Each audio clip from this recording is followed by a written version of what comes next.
Manda aí, Léo. Vamos lá. O Sal Ribeiro pergunta aqui, ó. Lamartine, você não vê nenhuma relação entre os dias de Noé, a contaminação da linhagem humana com o DNA angelical e a possibilidade da volta dos Néfilins como alienígena e a marca da besta como uma picada que mudará o DNA humano? Ó, como é que ele chama? Sal Ribeiro. Ó, pergunta inteligentíssima, tá?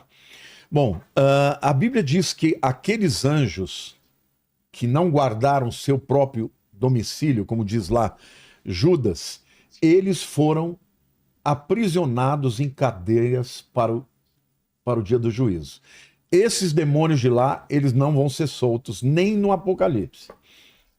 Agora, isso não quer dizer que outros tomem o lugar deles para fazer isso. Agora, eu acho que muito mais provável é que a semelhança dos dias de Noé tem a ver com o hibridismo. Porque o que acontece? Quando a Bíblia fala que Noé era um homem puro, né? Que ele era um homem íntegro, ali não significa que ele não tivesse pecado, mas a palavra ali, no hebraico, tamim significa puro, que não teve mistura. Porque nos dias de Noé, muito provavelmente não houvesse mais pessoas com DNA puro que não tivesse algum tipo de contaminação dos anjos caídos, dos nefilins. Exato. Entendeu? Então, Deus quis destruir a terra com dilúvio por causa disso. Então, na minha opinião, a semelhança dos dias de Noé é tanto da zombaria quanto da violência e até mesmo das abominações que vão estar acontecendo nos últimos dias, semelhantes à abominação que foi os anjos caídos se relacionarem com as mulheres e produzirem os nefilins. Na verdade, os nefilins são os filhos dos anjos caídos, né? Eles é que são chamados de gigantes ou nefilims, que vem do hebraico nafal, que é cair, e o im é o sufixo plural do masculino do hebraico, né? Então, o que eu penso? O que Jesus citou a respeito de Noé? Que as pessoas casavam, se davam casamentos e não perceberam quando o dilúvio veio. Noé, durante todo o tempo que ele estava construindo a arca, ele estava anunciando que viria o juízo. E eles não ouviram. Então, o que tem de comum hoje é você pregar o evangelho e as pessoas darem risada. Eu fico vendo aqui as pessoas comentarem aqui no chat, eu dou até risada das coisas que eles falam aqui, entendeu? Eles olham, eles acham divertido o que a gente está falando, mas muita gente não acredita. Não, os caras ficam mandando off the king, the power, the best aí. Que, aliás, vamos abrir uma enquete aí. Se o anticristo é o pastor Mirim. Tem 14 anos. Tem 14 anos. Se o pastor Mirim já está entre nós e tem 14 anos, eu acho que sim. Então abra a votação para ver se é o Gabriel, sei lá, né? Miguel. Não, como chama o pastor Mirim? Miguel. Então, mas só para concluir o que eu estava afirmando, eu penso que Jesus ele usou tanto nos dias de Noé quanto nos dias de Ló. Nos dias de Noé, quais foram os pecados daquela época? A dureza de coração, as pessoas vivendo a vida como se nada fosse acontecer e um profeta de Deus anunciando o que aconteceria. E o outro elemento que é abominável para Deus é essa mistura, né, desses demônios, desses anjos caídos que tiveram relacionamento com mulheres humanas e produziram esses seres quiméricos, né, os chamados nefilins ou gigantes.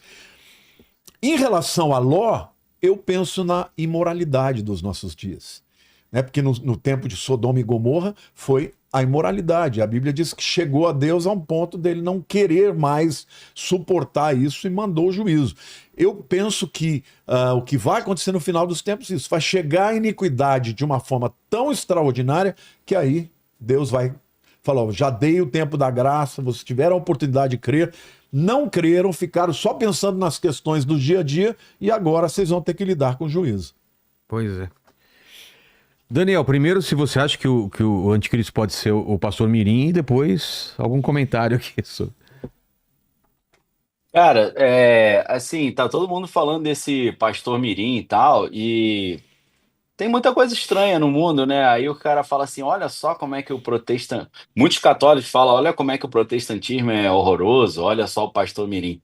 Pô, pelo amor de Deus, gente, você não pode julgar o todo por um exemplo, pela parte, né? Você vai comparar as maluquices. Eu vou falar: o catolicismo é horrível porque eles vendiam a salvação com as indulgências. É horrível porque tem a simonia, né? Que é essa prática. Assim, só ressalto para essas pessoas, tomem cuidado com isso, para você não entrar numa de que, olha como é que o protestantismo é uma podridão, olha o profeta Mirim. A maioria das igrejas evangélicas não concorda com aquilo ali que está acontecendo ali, entendeu? Vai achar que é forçação de barra. Agora, existem pessoas que foram chamadas para serem profetas ainda na sua infância, como é o caso de Samuel. Agora, Samuel fazia as coisas que esse menino estava fazendo? Provavelmente não. Mas existem pessoas que na sua juventude foram chamadas para serem uma espécie de profetas, né? Uma coisa não invalida a outra. Agora, tem muita bagunça, né? Então, só um. Obviamente, ele não tem capacidade nenhuma para ser o anticristo, né? Isso aí é É, o pessoal, bobeira. o A pessoal. segunda pergunta eu esqueci. Não, mas só uma coisa, o pessoal tá falando que, na verdade, ele não é 666, ele é meio besta. É 333. É, é. Essa, Não é essa o. piadinha. Ai, meu Deus. Cara, eu lembro dessa piada. Essa Não piada é era. A galera contava muito nas igrejas, né? Igreja é lugar de 333. muita piada, muita coisa engraçada também, né? Assim, o Matheus Ceará sempre quer fazer um podcast aí comigo, né? Ele É. comenta. Cara, se eu contar as histórias que eu vi dentro de igreja, dá um programa de horas, cara. Se eu contar só as histórias do que meu pai fez dentro das igrejas, conversando com os caras dentro da igreja, as besteiras que ele fez e falou, já dá um programa aí, meu irmão. Já é incrível. Então, assim, igreja é lugar de coisa engraçada. Às vezes as coisas engraçadas são heresias, às vezes são apenas coisas engraçadas, entendeu? Então, assim, esse profeta Mirim pode ser apenas uma coisa engraçada, pode ser uma heresia, eu não sei muito bem, eu precisava conversar com ele lá, sentir qual é dele, olhar melhor. Eu não parei para estudar o profeta Mirim, não. A Deixa eu segunda só. pergunta eu esqueci, Vilela, Mas não só, lembro. Eu só queria fazer uma observação aqui em relação a esse jovem. A Bíblia diz que um pastor ele não pode ser neófito. que é isso? Neófito é uma palavra grega que significa novo plantado, uma plantinha que acabou de nascer. Um pastor ele tem que ser maduro, não pode ser uma criança. Tem que ter vivência. Por quê? Porque uma criança ela não tem preparo, ela não tem maturidade espiritual. Eu não estou dizendo que Deus não possa usar uma criança. Ele citou o profeta Samuel, que quando era menina, ele ouviu Deus falando com ele, ele ia lá e procurava o Eli, que era o mentor dele, né? Que ele foi criado no tabernáculo. E na terceira vez ele falou: olha, Deus está falando com você. Fala, Senhor, que o teu servo ouve. E Deus falou com ele. Só que Samuel não se tornou o profeta que ele se tornou antes de ser um homem maduro. Por quê? Porque espiritualidade demanda maturidade. Pois é. A Bíblia deixa claro que um pastor, que um profeta, ele não pode ser um menino. Ele pode até ter um dom espiritual e tal, mas ele não deveria estar ocupando a posição que ele está ocupando. Isso é um erro. Isto é resultado de igrejas que valorizam muito mais a manifestação sobrenatural do que propriamente aquilo que é necessário para, vamos dizer assim, as qualidades necessárias para que um líder espiritual seja levantado. A Bíblia é clara, não só para um diácono, quanto para um pastor, que ele deve ser um homem maduro, não pode ser neófito, porque neófito ele é muito jovem, ele não tem maturidade. Você pega uma criança, ele pode ter um dom já, mas ele não está pronto para exercer liderança espiritual. Então, isso é resultado de igrejas que não valorizam a Bíblia. Porque se a Bíblia ia chegar para esse menino e dizer: olha, aprende um pouquinho mais, vamos estudar a Bíblia, espera mais um pouco, agora não é a hora. Mas não, ele já está nos púlpitos. É. Por quê? Porque essas igrejas não estão nem aí. Ele fala bonito, ele fala coisas tremendas e tal, e as pessoas aceitam. Só que isso eu dizer assim, é a prefiguração de um caos. Eu temo pela vida dele até que ele caia no engano e se desvie.